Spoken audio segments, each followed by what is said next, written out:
They should just make one app called What's Left. Straight facts. I'm well versed. I'm fluent in online dating, but I took a break for a while and I figured I'd dip my toes back in that fucking water, murky water mess that it is. And now I know why I stayed away. Now I know. And we'll call this one Mega Mind. It's the shape of his dome. His grape. And there's an impression. It's like boop, boop, zerp. And I got Hatfish for part of that because he looks real good in a hat. No, not Hatfished. He took that motherfucker off. All in real his life. profile pictures had a hat up? Yes. Except one. And the picture, he cropped that bitch. He cropped it, bitch. It was like right here. You're he cropped rusty. it. Look, I stayed away for a reason and now I know why. So there was a good conversation, good in-depth conversation. We hit a lot of topics. He was masking very well. I mean, in retrospect, now you think he was masking? Yes, 100%. Okay. How did you perceive him when you were just texting? I thought he was attractive, good profile, everything was great. Swiped, we matched. I sent him a message. I was the first one to send a message, gave him a compliment. He was taken aback by the compliment. He's like, nobody ever gives me compliments or nobody ever texts first or nobody ever, blah, blah, blah. And I'm like, okay, cool. So immediately with putting me on more of an elite list, nobody ever does this. Yeah. So that kind of, made me feel fancy and started texting. Everything seemed pretty good. He wanted to talk on the phone. And this is where he was scheduling time. He's like, talking to you is important to me. Catnip. Right? I was like, wow, that's great. That's foreign, but it feels good. And the conversation we talked on the phone for 6 hours. So it flowed. It did.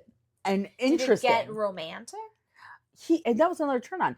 There was no innuendos.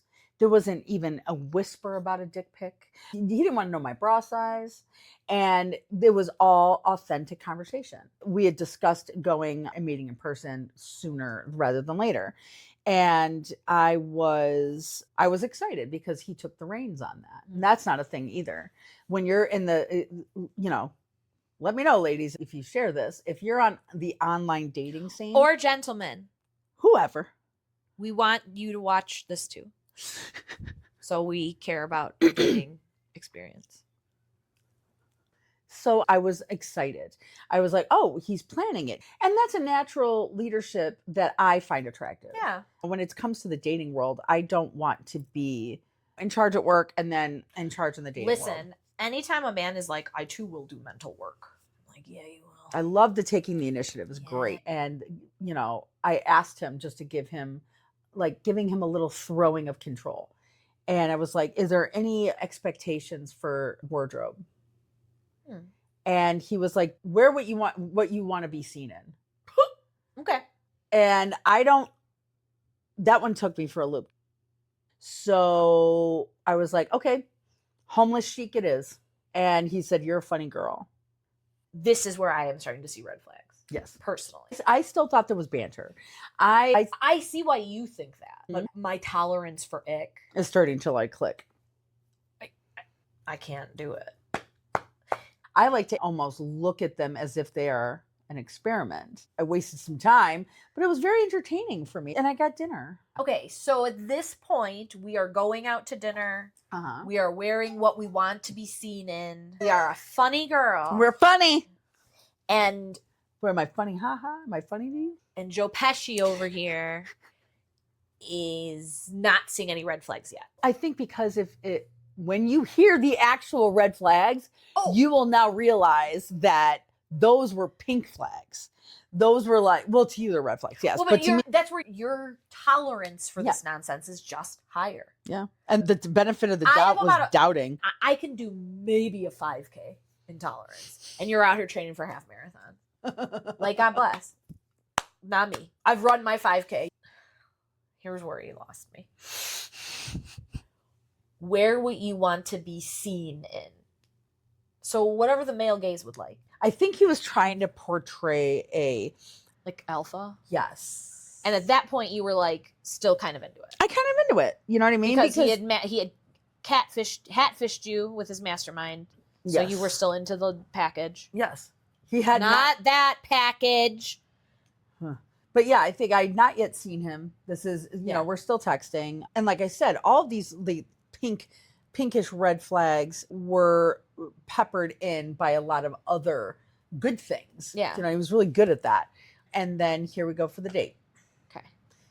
Go to the place. He meets me on the outside. I get out of my car, give him a hug.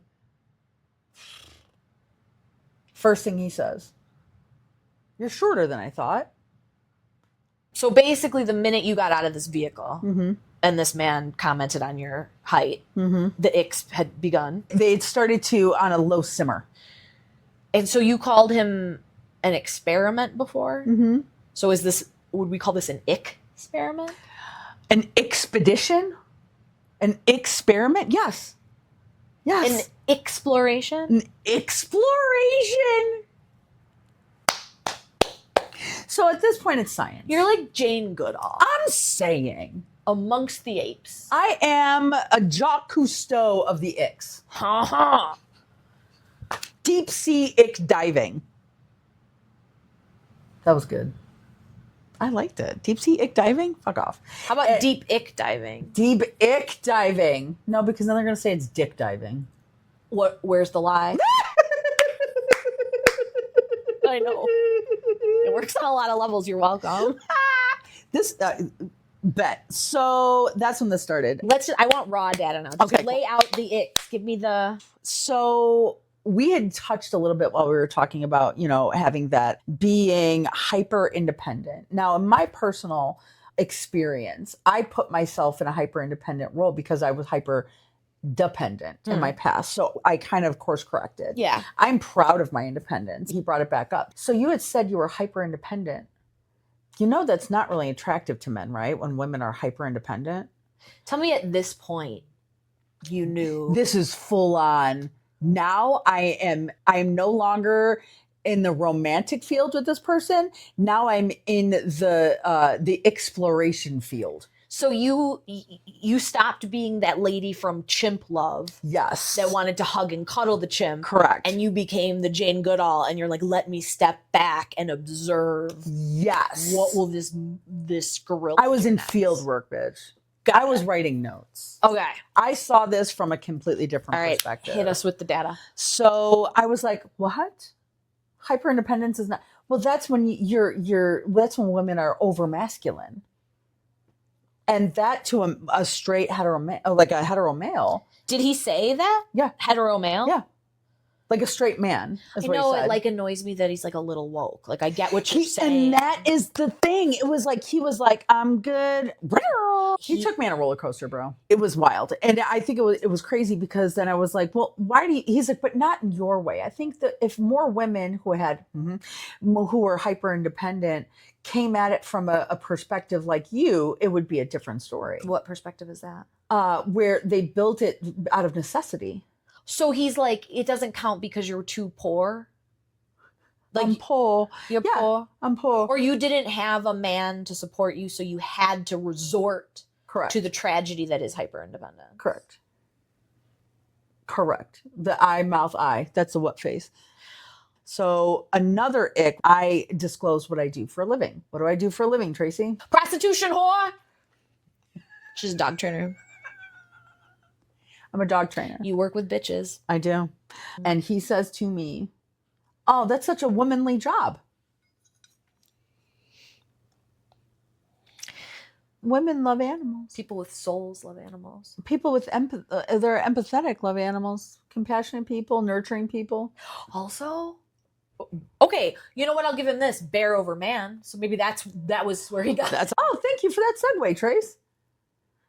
I discussed man versus bear, and I said bear, and he says that's ignorant. Wait, he asked you, and then I asked him, okay, and he was like, what? Like he'd never heard of this before. yeah. He was like, well, that's really ignorant because bears. And then he starts listing off bears, species of bear. Bears, beets, Battlestar Galactica. Did you go on a date with Dwight Schrute? Yeah, look. But yeah, anyway, so they start talking about species of bears. Well, if you came across a polar bear, you'd be dead. But I'm like, regardless, you are literally proving my point. Yeah. And he's like, well, I don't think so. I think that's ignorant. I think da da da da da. And then we started getting to another He used the word ignorant twice. Mm-hmm. At this point, you had completely turned this man into an experiment. Is de la resistance of the expedition. I'm so This one excited. So good. I love it. It literally makes my stomach turn. This was the end. This was where I showed him the door. So women's rights came into the conversation, entered the chat. Okay. From you or from him? From me. Oh, because this was like your final. This is the final countdown. You're like, I'm going to bare my teeth at this gorilla and see what happens. We're going to get into the heavy shit and see where you're at. And I did. You're like, I'm getting tired. I got to Hulk him out. We got to set some fire underneath them. And boy, that did not disappoint me. Women have too many rights, I think, at this point. And it's going to end up hurting them in the long run. How is it going to hurt us? What rights do we not need? Did you ask him that? What rights would he take away? It's the women not needing men as much and feeling like almost like emasculated. Oh, so it's the hyper independence thing. He blames the fact that we have our hyper independence is because we have too many rights. So this motherfucker said with this whole chest, it's come to our attention that when you have, I'm going to pretend you have all the opportunities of a man because I ain't that woke.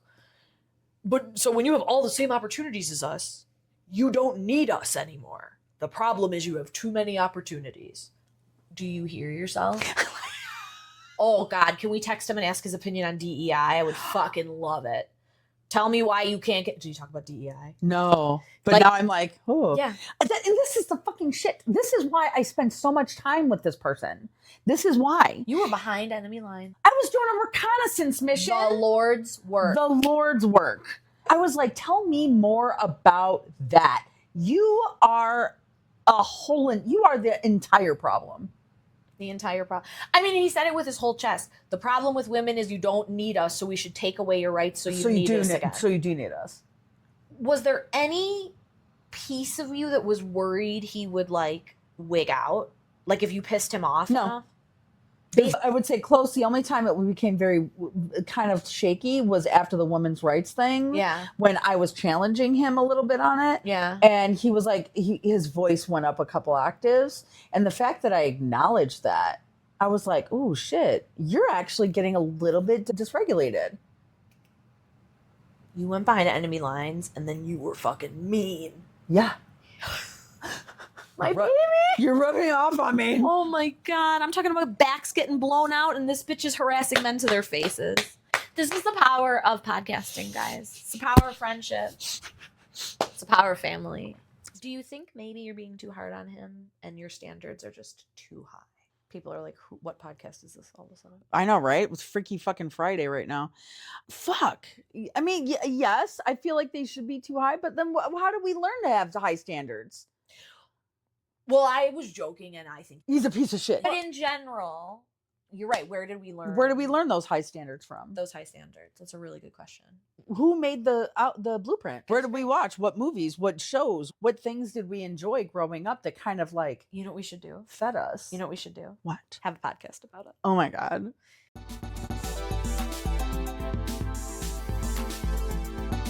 Where did we get like our standards? It's like a really fucking good question. Like, I think, you've got the first thing that comes to mind from our first or second episode, the Disney. Oh, you've got Cinderella running off. She had the full beat on, got the dress, had to go home at a certain time. She might have had to feed her mice. She runs down the stairs, loses a shoe, and this man finds her shoe and searches the entire kingdom to find a bitch that wears the same shoe size. Like, what? You're doing the most. Okay. So what did we expect? We expected somebody to work hard for our affection. Right. What else did we expect? To be chosen amongst the masses of women. Chosen amongst to be the one. The one. The one is a big one. Yes. We're all supposed to be seen among the masses. The love of your life will present themselves in a very meet cute kind of way. None of my cutes We're meaty. were meaty.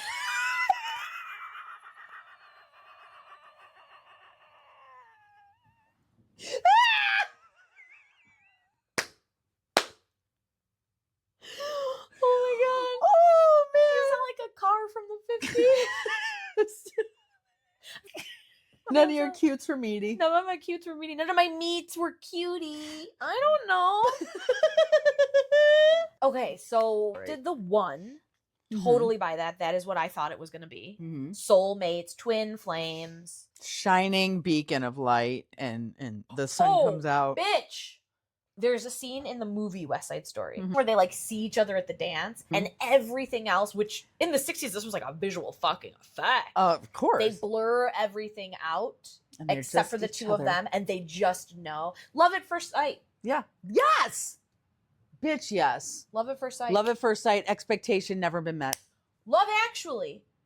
Love that movie. Yes, but now as an adult, I'm like, oh my god, I'm rooting for this motherfucker who's trying to steal his friend's wife. But tell me that you don't want to literally open the door and have somebody play music and have cue cards of Yes. what they're saying. Yes.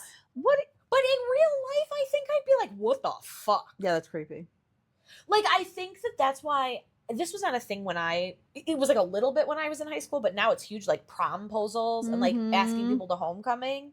So for those of you that don't have the pleasure of being adjacent to teens, they do like a cute little promposal. I'm going to toss you a football across the hall and it says, like, will you go to prom? All the way to like, I'm going to come to your house and create some sort of fish pond, and I bought all these goldfish and I'm gonna like stand in it. I mean, they're doing the most. they're performing what they think romance is, Right. Because that's what we learn from like. And I fuck with a rom-com, Of course. but also like, it is the same story is so ingrained. So I'm trying to think like, based on these, like, what do we really want? So we want to feel chosen. We want to feel seen amongst the masses. Well, because that's the other thing. For so long, and this goes back to Megamind too. You have too many rights. You need to let some of them go. Yeah. So like the whole Cinderella of it all, right? Like, oh, we want to be picked. We want to be the one. But that mentality, real talk, that ball, we saw it as kids as like, oh, it's so romantic. They all want to be with the prince. That was a fucking job fair. Yeah. Those ladies were at a job interview. That was a fucking, literally, yeah. So if we take away their right to own property, they'll have to marry us again. We'll be on top. Yes. We'll be back. That is why this narrative serves. Because if we feel, because I can tell you right now, growing up as a girl in the 90s, every single girl was competition. Like, well, think about it. We ate the fuck up, like Top Model and that kind of shit. And it was always like, how to get him to notice you. Right? That's like a headline. Well, to notice you means, how do I stand out amongst all crowd. this crowd, right? Like, how to be individual. Try taking off your glasses. Have you tried Contacts. Have you tried taking a lower math class? Have you tried waxing your entire body? You took this like old thing where it was like everybody agreed, Mm-hmm. like, all right, I'm old enough now. It's time to go out and seek my fortune. Will it be Jimmy or Johnny? You know what I mean? Yeah. Is And, it like, going to be a doctor, a lawyer, Yeah. or And I feel like, okay, now I'm galaxy braining, but like, I feel like that's where like the whole kibosh on gossip came from. Because you know, when these bitches were having tea parties, they were all sitting around complaining about their bosses, and their bosses were their husband. The oppressed knows more about their oppressor. Exactly. Always. Always. Because they have to know the enemy. Yes. They have to know their next move. That's a safety. That's Right. a survival instinct. Which is why we'll take the bear. Correct. Because the bear has much less variety in what will happen. Before it was just like, it is just obvious you will marry someone. Like your old school movies. That was the whole fucking plot. I don't want to marry. You But- wrap it up in a bow. Well, to make the package of what they want us to do, to make it prettier, to make it more palatable, they make these grim fairy tales or these fairy tales for little girls to watch and listen to. That marrying is what you want to do. This is what you want to do. But now it's like, will they or won't they? So now we're under the false impression that men are going to work hard to get us. This would be a really interesting study if like the rise of the romantic comedy Mm-hmm. correlated with like women getting more rights. Woo! I would love to see the graft on that, where you have like green of romantic rom-coms or the fantasy, like this she finds her Prince Charming and gets married and lives happily ever after, versus women doing it for themselves. Well, yeah, and where like- what the timeline for that and women's rights. Well, yes, because like there's a show called Cheers. Here we go. What it is so it Buckle up. We're doing it again. It must be so formative because I literally all roads lead back to it. All roads. Right, let's go. Occasionally that they'll then bypass it and end up at night court. I love a night court though. After a day at the bar, sometimes Beautiful. you end up in night court. You know and what I'm then saying? sometimes a couple years later you get into Frasier. Tell me there's not boomer content on here. It's for everybody. Everybody. Everybody. Sam and Diane, it was like a will they or won't they. It wasn't Mhm. just like Sam constantly pursuing her and whatever. Mm-hmm. And she also was employed, but by him. So, By you him. know, So it was okay. In the 80s, that was the only reason she was allowed to like talk back to him and cause a problem because ultimately he was her boss. Yep. He had more power than her. Yep. Well, right. And I think a lot of societal parallels are in movies at that time, but I think a lot of it has to do with what we are feeding society, right? What do we want the masses to see? What do we want the masses to believe? Yeah. And when you think about the good guys out there, who is the good guy? Who changed our mind and put some of these men on pedestals for us to literally put them next to the men we were dating? Okay, so I do want to acknowledge family first because that is Okay. formative as well. We had a grandpa that was romantic as fuck. We love that about him. We So came adorable. across his love letters. And I mean, our grandma must have been hard to get. She was black cat energy, For and sure. grandpa was For definitely sure. golden retriever. For sure. Which is so So I wanted to like acknowledge that. Like we did have a Mm-hmm. very strong role model in terms of the way our grandpa treated our grandma. And your dad also was Oh, like yeah. very chivalrous. Yes. Well, and he was a romancer. We came across letters from him too. This man He was a coxman. This man was handing out roses. Like the Bachelor, bro. Dude, also, PIMP status. we did have some good examples. We had some good, strong men in our family. Allegedly, I had a father, and allegedly, he was not a good example. No. But allegedly, I knew what the fuck to look out for. So I think that's also why my like tolerance for ick is so low because I'm like I was not well versed in hand-to-hand combat You're- with narcissism. the Megamind guy with his dump truck ass is like the very first like battle you fight in like a video game. Mm-hmm. And I've beaten this game like 17 times. Right. And I'm So- just on level 5. And I think I just don't have the patience for it. Oh God, no. You know the moves already. But listen, I would love it if you would FaceTime me next time. Like Mm. I would have loved for you to record it. Like thank God I feel about you the way I do about Bravo celebrities. Thank you for doing what I could not. But I ask of you what I ask of them. Include you? Let everything be on film so I can be involved quietly from my bed. Like, well, how do you, like, I would have to do that secret, like on the down low, or I would be like, hey, are you okay if when I record this date? Can you How- sign this affidavit right here? Just tell them you're an influencer. Hey, let me see your website. IHateMen.com. Don't worry about that. First of Well, all, this bitch could never make a website. And second of all, it would be on GeoCities. Fair. Oh, hey there. It's Mary Beth Mary Sue Merriweather, lead lady in charge of Women's Place magazine. Make sure to check out this month's issue with important topics such as Misogyny Matters, He's Just Better Than You, and our cover story, Feminism, It Killed the Rom-Com. And remember, Women's Place magazine is for a woman who knows her place. All right. So besides our family, I'm going to tell you, I think I've talked before about my love of a man who, when a woman is like literally tied to something, both Mhm. times they're like literally handcuffed to something. Yes. And they cannot leave there trapped. And both times the men aren't like, well, sucks to be you. They stay and like Mhm. problem solve. I mean, your multiple points to Speed. Speed, Yes. Titanic, Titanic. Both Jacks. both Jacks, both hot. I mean, those were my guys. Yeah. Those were my guys. I mean, they're Keanu and Speed was fucking hot. I don't care what he in says. general, I feel like we can point to a bunch of movies where he has set the bar too high. Lake House. That guy worked hard. He worked so hard. I mean, he put in the most effort, and it was like not even in his time.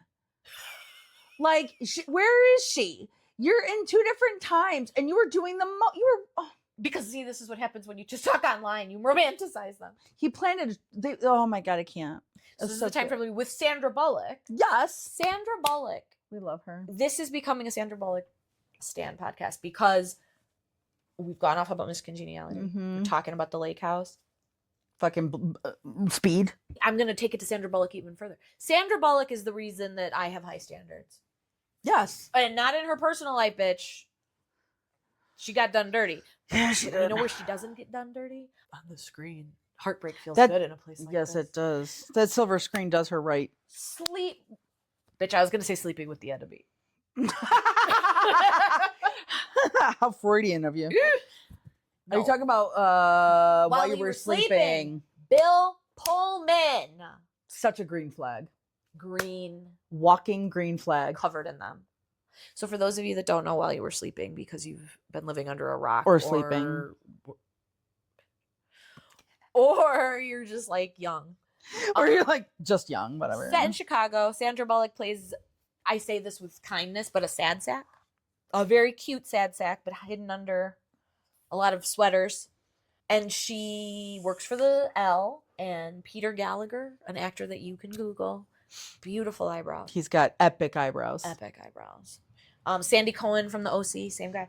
He's kind of a jerk, but he's kind of nicer, and she has a limerence on Mhm. him. Yes. Do you know what a limerence is? A one-way crush, I believe. Yeah, I think it's like a obsession, but like unrequited. Not like we're not stalking. no, But we're like, fantasizing. like Yep, I making up the relationship in Yeah. your head. yeah. This guy falls on the tracks of the CTA. For those of you that don't know, not safe, not a good idea. Bonks his grape on the rail. She pulls him off, saves him, through hijinks and mishaps, Rides in the ambulance with him. HIPAA laws. Oops. Anyway, she's now his fiance. Whoops. The family's delighted. This man's in a coma. They never knew, but they always wanted to meet. They always wanted him. Yeah. Peter, I think his name was in the movie. Good for you. Look at me. Oh, he said wanted him to meet a nice girl like you. Bill Pullman's character is named The one who is another guy that has set the bar too high. Green Flag Man. Call out your answers like it's Dora the Explorer. Jack. I love a Jack. Why? I don't know. Let me tell you, this man thought he was dealing with. I think it was just so perfect because he was kind of the underdog. Like, you didn't really want her to be with Peter once you started to like get to know this guy in a coma, Right. because he was so like full of himself and whatever. And it was like, I think that's what I liked because that got around it's the nice guy thing again. Yes. Like, I need like a nice guy. Like, I don't want, if you're too full of yourself, like I don't trust it. So like, but the amount of shit this guy basically ate because of how much he loved her, and he saw her and he loved her for who she was, which is not Mhm. he gave her family, like this whole thing. But what I enjoyed about that movie too is that she had this crush on this one-sided crush on Peter, and seeing him every morning at the CTA while he was putting his token in, and starry eyes. This happens, he's in the hospital, and then she gets adopted, basically. She Yeah. gets adopted by his family under the guise of being his fiance. Mhm. As she learns about the guy in the coma and him being kind of a twerp, like he's kind of an egotistical dude. He wakes up and he changes himself. Like, he literally was like, Well, he tries. he to. tries. Yeah. But I think what, at the end of the movie, But that's so she cool. still gets to be part of the family because she falls in love with Jack. It's a great movie. Well, and she's like, I don't actually care about this anymore. Like, we don't have, like, I now realize what I should expect from a relationship. Like, I have learned. My fantasy is flawed. Yeah, and I don't need it anymore. Correct. Like, this is what it really feels like. So anyway, how can you top that? Like, when Baby Tracy's watching this stuff, I'm like, this is my expectation. You need to be Yeah. Bill Pullman, and you need to be any Jack in any of my romantic comedies, please and thank you. Oh my god, that's fucking hilarious. Like these guys like made you feel seen. Like it was like they weren't just They paid close enough attention to show that you were important and did the mental work and listened to Sandra Bullock's stories about her dad. Correct. Like didn't just listen, heard, listened, and then acted on it. So I was thinking of one on my end. What movie gave me, the green flag expectation, the standard for green flag men? I'm trying to figure out who your Bill Pullman is. Correct. And I think it had to have been The Notebook. Noah. Say more. So it didn't have a lot of prospects. Face value is, there. He was very attractive. Do you think I'm like finding a pattern with both of us? I feel like we inherently trust like blue collar people. Yes. Over like rich Peter Gallagher. Yes. The execs always seem like slimy. Yeah. And I think in a lot of cases with The Notebook, there was not a need, but an incessant want for each other. Yeah. And because if she needed him to be a provider, he was providing support, love, and affection, and he was going to build her a house. He was going to do all this stuff. It was basically like she was straddling that line between like, do I take on this job of a marriage, or do I go for do I live on love? Love is going to come. It's probably not going to be easy in a monetary way, but it will be easy for the heart. And I think too, like, as much as if we analyze it, we're like, he wrote her 365 letters. Yes. But like, when you look at it through the context of a movie, and that's what's so screwed up too, is like, these things go hand in hand. Like, we also accept like toxic versions of this shit because we're still just looking for it. Because it's still living rent free in our heads. Yes. Like it taught us like 8 different layers of fucked up things. Oh my God. Yeah. If anything triggers a response like, oh my God, that's like him, or oh my God, that's like Jack. Yeah. Oh my God, but it's like, then you fill in the holes in your brain with the fantasy of the movie. Right. And you ignore the red flags. Because like 365 letters, which is, I believe, something that he did in The Notebook. A letter for every day. It was the work that was put through to that, the thought, so in the context of that, like, it's less creepy than like the fact that because we're out there looking for that, you get 16 texts from a dude in a row, and you're like, chasing me, or oh, you're thirsty. Yes, but they are kind of. 16 unanswered texts in a row seems a little aggressive to me. Oh, yes. But like the toxic way people will read that is, he's my Noah, so that's 365 letters. Like, look at all the effort he put in. On the positive note, to expect like work and effort and to be seen and all that stuff. But it was put in this like movie like package. Yes. But then when it manifests in real life, like sometimes you get like mistaken. You know what I mean? Like, oh my God, he stays with me, like even though I was tied up. But like, wait, but should he tie you up? Because then it's not the same. Was there even consent? You know what I'm saying? Like, there's a difference between like, he can't rest until he has me, and like, well, I said no, but he just wanted me so badly, and that's okay. And I feel like that's where it's going. It's a damsel in distress. It's he wants me so, like, it's the chaste behavior, right? Yeah. Where you're writing these letters and you're putting forth the effort. Like, there's a scene, I'm not going to go into diatribe, don't worry. But there's a scene in Yellowstone where Beth calls, shut the fuck up, where Beth calls Rip and, baby, I need you, come home. And this motherfucker, in the middle of doing his job as a rancher, turns the horse around. Yes, he's on a horse, and rides back miles to get to his car to come back to Beth. Like, that instant, I need you, and he's there. Yeah. But the difference is, did you ask for it, or did he tell you needed it? And that's where the toxic line is. Like, if you're creating a problem for me and then solving it, or you're telling me I should be dependent on you when I'm not asking. Correct. And I think so many of us accept that because we can't differentiate between the two. Between the two, yeah. Right? Because it's our fantasy and reality kind of converging. Disappointed that you don't look like your favorite actress in your favorite rom-com? Well, you should be. Feel bad about yourself and buy this great new product called I'll Have What She's Having Facial Toner. Don't ask what's in it. You won't get the leading man, but you'll look like the leading lady. So we're going to try something new these upcoming episodes. A little segment we like to call Devil's Advocate, because we play it a lot already. So we thought we'd make a game out of it. So for today's Devil's Advocate, we have this book. Shout out. This is a funny fucking book. We were not paid to say that. In fact, we paid to say that. It's called How to Piss Off Men by Kyle Prue. I want to read some of these to you. You want to deconstruct to how it would piss a man off, Okay. but also defend the man. Okay. At the same time? Yes, because I would be known as the male sympathizer, and this one is the antithesis of that. This is good. All right. You're so sassy. Only girls are sassy. You just called him a bitch. Why'd you call him a bitch? Oh, man. So you're calling him a lady, and that's not nice, and that hurt his feelings. I think that you could have included some more gender-affirming language. I'm not trying to stop you from expressing your anger. Mm-hmm. I'm a girl's girl. But that being said, if you were to say dick, like, it's not going to make him feel like soft or like feminine. Like, he still gets to be masculine in his... Or you can call him a limp dick. But see, once again, like, that's ableist, because like what if he's actually afflicted with that? Oh, yeah, what if he has erectile dysfunction? Oh. I mean, and what if he's sensitive? I mean, that's private information. That's TMI. Then he doesn't have body autonomy.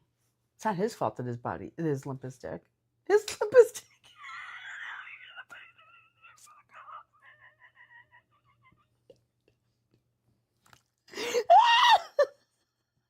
He can't control it. Like your mouth.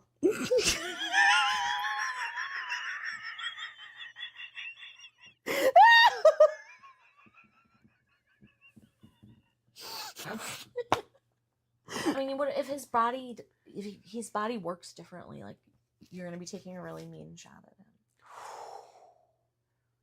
Good job. Thanks. I love that you can do that so easily. You're like, it was not easy. There were a lot of mental acrobats happening in there. Why in my head I had to refute each one to myself before I could move on. Shit! And you did it so smoothly, bro. There was no essence of like. It's my hyper independence. It's like I have the machine in Charlie and the Chocolate Factory with the gobstopper, and it was like that was going on in your head. Yeah. Every time you were answering it. That whole chocolate factory is going on in my head. Fuck. I got you. Another one. Okay. You have the confidence of a much taller man.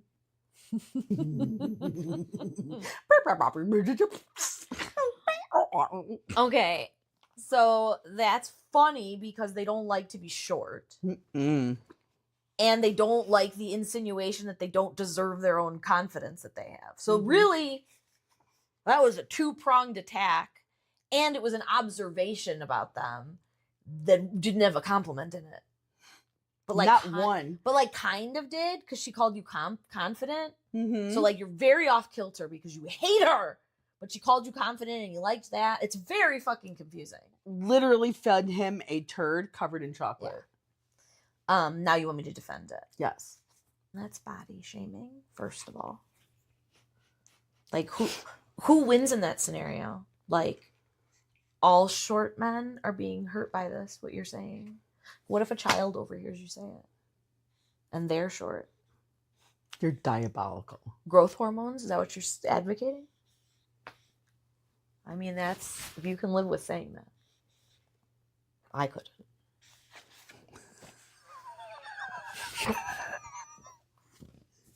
Fucking gold. I wake up every day and choose to be nice. You really do. I really do. You really do. We might not keep doing that. I can't. Diabolical is the only word I can think of. That answer should be studied. Keep going. This is so much fun. Yes. Okay. You look like you'd be a slow runner.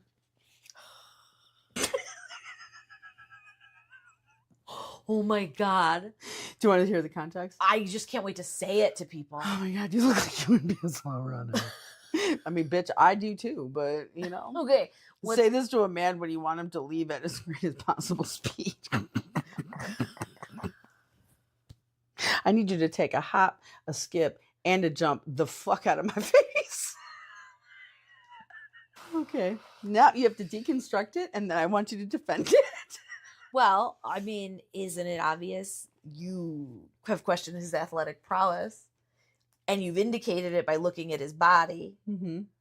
and only they're allowed to look at our bodies, first of all. And if you do look at his body, you say 3 nice things. Mm-hmm. You didn't.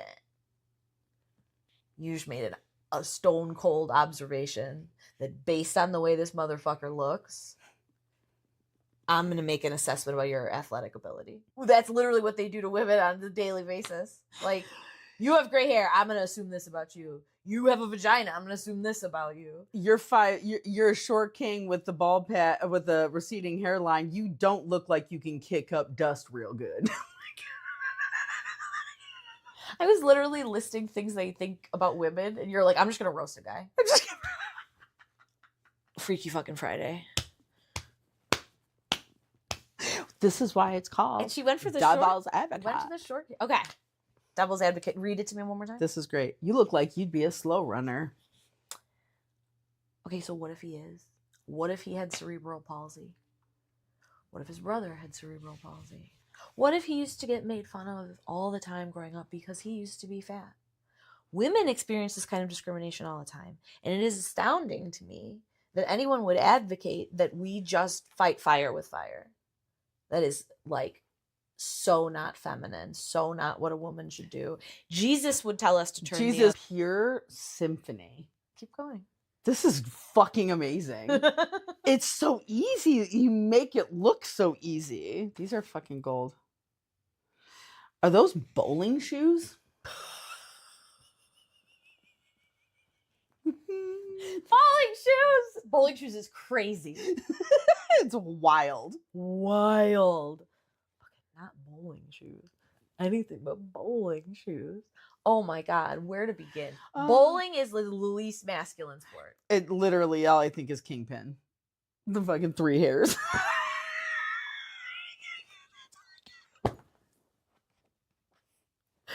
She said Kingpin. I just boop. That's all I think about. That's hilarious as fuck because bowling is embarrassing. I'm sorry. I love to go bowling. Bowling is fun. But listen, there is not enough people that bowl that could be like I've seen bowling shoes that are like just look like gym shoes. Yes. But that's not what most of us think of. No. We think of the worst of the worst. Yes. A shiny cardboard black or red and white. This is why this is like primo because again, on paper, you've said nothing wrong. Mm-hmm. But you've said everything wrong. Like bowling shoes is like the archetype for ugly shoes. Yes. Like the only reason you didn't say clown shoes is because clown has a negative connotation. Correct. But like low key, so does bowling. But if you're a clown, you're a disaster. Bowling shoes is like You're an athlete. you're not even you are a wish version of a fucking athlete with bowling shoes on. I'm sorry. Okay, is it my time to shine? Shit, go for it. Yes. Defend it. I don't think that's very nice. Because what if they are bowling shoes and he got them at the thrift store and he doesn't even know that they're bowling shoes? And now you've called attention to it and now he's going to have to think about it. And then what if he goes to the local library because he's homeless and he looks up on the internet bowling shoes and reads how like it's commonly used as a pejorative, a negative. And now he doesn't want to wear the only shoes he could afford. Bitch, I From the know thrift how you're store. doing it. You're diabolic. I'm trying to figure out how you're playing it so well. You're defending it like a fucking A-class lawyer. And you switch gears so quickly. Put me on Traders, season 5. Call Phaedra Parks.